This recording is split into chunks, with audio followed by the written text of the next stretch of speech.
से सांसद Shashi Tharoor G20 group में शामिल थे, जिसने हमेशा से कांग्रेस में बड़े बदलाव की मांग की है।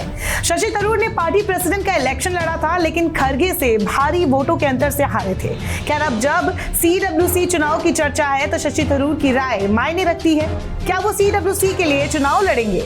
जहां इसके चुनाव के लिए कांग्रेस दो धड़ों में बटी है, उनका स्टैंड क्या है, चुनाव के पक्ष में या नॉमिनेशन के पक्ष में? हालांकि जब उनसे इस बारे में बात की गई तो उनके तेवर बदले बदले नजर आए। उन्होंने साफ कर दिया कि वो CWC के लिए चुनाव नहीं लड़ेंगे। साथ ही चुनाव होने चाहिए या नहीं, इस पर अपना मत देने से भी इनकार कर दिया। उनका कहना था कि आला कमान का फैसला होगा। खैर, शशि थरूर के विचार ऐसे कैसे बदले और CWC को लेकर कांग्रेस के अंदर घमासान क्यों मचा है, देखिए रिपोर्ट। कांग्रेस पार्टी के वरिष्ठ नेता शशि थरूर ने कहा है कि वो आगामी कांग्रेस कार्य समिति यानी CWC चुनाव लड़ने के इच्छुक नहीं है। अक्टूबर में कांग्रेस अध्यक्ष पद का चुनाव लड़ने वाले थरूर ने कहा कि उन्होंने ऐसा करके अपनी बात रखी थी कि आंतरिक चुनाव पार्टी के स्वास्थ्य के लिए अच्छे होते हैं, और बस यही तक उनका स्टैंड क्लियर था। उन्होंने कहा, मैंने ये मुद्दा उठाया कि चुनाव पार्टी को स्वस्थ रखते हैं, इसलिए मैंने खुद चुनाव में हिस्सा भी लिया। अब जब मैं हार गया हूं तो मुझे नहीं लगता कि ये मेरा काम है कि मैं पार्टी नेतृत्व को बताऊं कि क्या करना सही है। थरूर ने बीते दिनों एक इंटरव्यू में कहा कि आलाकमान को जो कदम उचित लगता है वो उठाएं। इस सवाल पर कि क्या समर्थकों के कहने पर चुनाव लड़ने पर विचार कर सकते हैं, तो कांग्रेस नेता ने कहा कि फिलहाल CWC चुनाव की कोई घोषणा नहीं हुई है, इसलिए फैसला करने का कोई सवाल नहीं उठता। ये पूछे जाने पर कि क्या उन्हें CWC में नॉमिनेट किए जाने की कोई उम्मीद है, तो थरूर ने कहा कि मुझे लगता है कि उम्मीद करना या ना करना हमारा काम नहीं है। मैं पार्टी में करीब 14.5 साल बिता चुका हूँ, अब तक ये मुद्दा नहीं उठा है। शशि थरूर का साफ कहना था कि अध्यक्ष का चुनाव जीतने वाले और पार्टी के कर्ता धर्ताओं को ज्यादातर डेलीगेट के साथ बातचीत करके फैसला करना है। थरूर ने कहा कि चुनाव पार्टी के लिए अच्छा है, लेकिन सब मिलकर जो फैसला लेंगे, चाहे चुनाव का हो या नॉमिनेशन का, वही सर्वोपरि होगा। बता दें, आगामी दिनों में रायपुर में होने वाला अधिवेशन इस बात पर केंद्रित रहेगा कि कांग्रेस की सर्वोच्च निर्णय लेने वाली संस्था यानी कांग्रेस वर्किंग कमेटी का चुनाव होगा या नहीं। CWC में कुल 25 मेंबर होते हैं, एक प्रेसिडेंट तो दूसरा संसदीय दल का नेता, फिर बाकी 23 में से 11 पार्टी प्रेसिडेंट के जरिए नॉमिनेटेड होते हैं और 12 AICC डेलीगेट से इलेक्टेड। हालांकि पिछले 26 सालों से ये चुनाव नहीं हुआ है और इस पर आरोप है कि CWC गांधी चाटुकारों की एक चौकड़ी बन गई है, जिनकी कोई राजनीतिक स्थिति नहीं है। हालांकि अगर दूसरे नजरिए से देखें तो बाकी किसी भी पार्टी, यहाँ तक कि BJP में भी ऐसे आंतरिक शक्तिशाली कमेटी के लिए कोई चुनाव नहीं होता है। कांग्रेस में तो फिर भी कभी कभी चुनाव होते हैं। हालांकि यहाँ बात बस इतनी है कि कांग्रेस के सेंटर में हमेशा गांधी परिवार रहता है, जबकि बाकी दलों में नए चेहरे सामने भी आते रहते हैं। इसीलिए कांग्रेस पर उंगली उठाना आसान हो जाता है।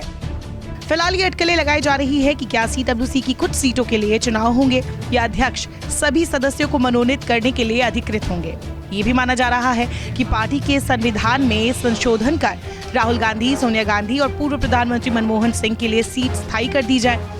CWC भारत की सबसे पुरानी पार्टी यानी कांग्रेस की सबसे शक्तिशाली कमेटी है, जो 1920 में पहली बार नागपुर अधिवेशन के वक्त शुरू हुआ। इस वक्त कांग्रेस 24 से 26 फरवरी तक रायपुर में प्लेनरी सेशन करने जा रही है। ये 2024 ग्रैंड फिनाले से पहले जरूरी कदम है। वही इसी में पार्टी अध्यक्ष मल्लिकार्जुन खड़गे भी डिसाइड करेंगे कि 26 साल बाद क्या CWC के लिए चुनाव होगा या सिर्फ नॉमिनेट किया जाएगा। CWC चुनाव अब तक सिर्फ 2 बार ही हुए हैं। आखिरी बार 1997 में इसके लिए चुनाव हुआ था, तो उस वक्त सीताराम केसरी पार्टी अध्यक्ष थे। क्योंकि CWC कमेटी के पास इतनी शक्ति होती है कि पार्टी प्रेसिडेंट को भी बर्खास्त कर सकती है। ऐसे में सीताराम केसरी को भी इसका नतीजा भुगतना पड़ा था। खैर, अभी की बात करें तो कंफ्यूजन बड़ी है। 2 गुट है, जिसमें से कुछ कह रहे हैं कि चुनाव पार्टी के लिए जरूरी है, तो वही कुछ है जो कह रहे हैं कि चुनाव कराने की आवश्यकता नहीं है। CWC चुनाव ने कांग्रेस पार्टी के भीतर सत्ता समीकरण को बिगाड़ दिया है। चुनाव एक अच्छा विचार है या नहीं, इस बारे में बहुत बातें हो रही है और इस पर होने वाली खींचतान ने आंतरिक हलचल पैदा कर दी है। कुछ लोग चुनाव चाहते हैं, लेकिन पार्टी के ही भीतर कुछ लोग ऐसे भी हैं जो चाहते हैं कि यथास्थिति बनी रहे। इससे पार्टी में ही विकट स्थिति पैदा हो गई है। जो चुनाव के पक्ष में नहीं है, उनका तर्क है कि निर्वाचित सदस्य शायद क्षेत्रीय छत्रप हो सकते हैं और निर्णय लेने और कांग्रेस अध्यक्ष के सुचारू कामकाज में बाधा पैदा कर सकते हैं। जो चुनाव के पक्ष में नहीं है, उनकी दलील है कि अध्यक्ष चुनाव तो हो गए हैं, उन्हें अपनी टीम चुनने और पार्टी में नए जान फूंकने की आजादी होनी चाहिए। अगर चुनाव कराए जाएंगे तो फिर पार्टी के कामों में कोई भी अड़ंगा लगा सकता है।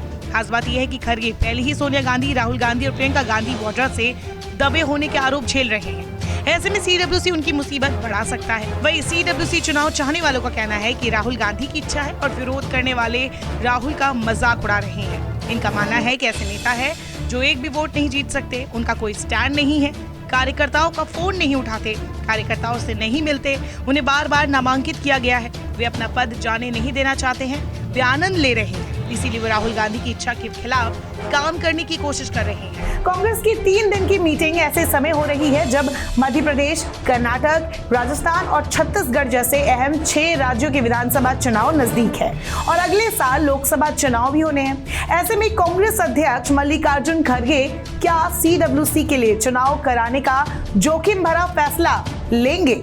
कांग्रेस की हाई प्रोफाइल कमेटी में सिर्फ 23 सीटें हैं, लेकिन उसके लिए 50 से अधिक दावेदार हैं। सीडब्ल्यूसी में अगर गांधी परिवार के 3 सदस्यों के लिए कोई मसौदा तैयार किया जाता है तो फिर उनकी संख्या घटकर 20 हो जाती है, जिनमें दिग्गज नेता शामिल हैं। उनमें से एक भी नाराज हुए तो कांग्रेस के लिए अच्छी बात नहीं। कहा जाता है कि कई बार पार्टी के जानकार राहुल गांधी को बता चुके हैं कि सीडब्ल्यूसी के लिए चुनाव आगामी चुनाव में एकता को चोट पहुंचा सकता है। इसे ऐसे समझे, अगर डीके शिव कुमार या सिद्धारमैया जीतते हैं या हार जाते हैं तो इसका असर कर्नाटक के सियासी समीकरण पर पड़ेगा। यही हालात राजस्थान और छत्तीसगढ़ के साथ भी है और यही फंसता है पेच।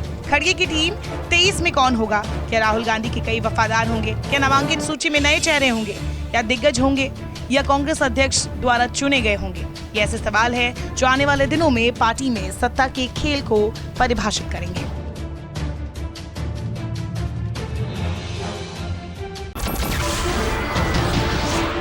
नमस्कार, मैं हूं मानक गुप्ता। अगर आपको हमारा ये वीडियो पसंद आया हो तो इसे लाइक और शेयर जरूर करें और हाँ, हमें सब्सक्राइब और फॉलो करना ना भूलें ताकि आप देश और दुनिया की कोई खबर मिस ना करें। तो जुड़े रहिए हमारे साथ और देखते रहिए न्यूज़ 24।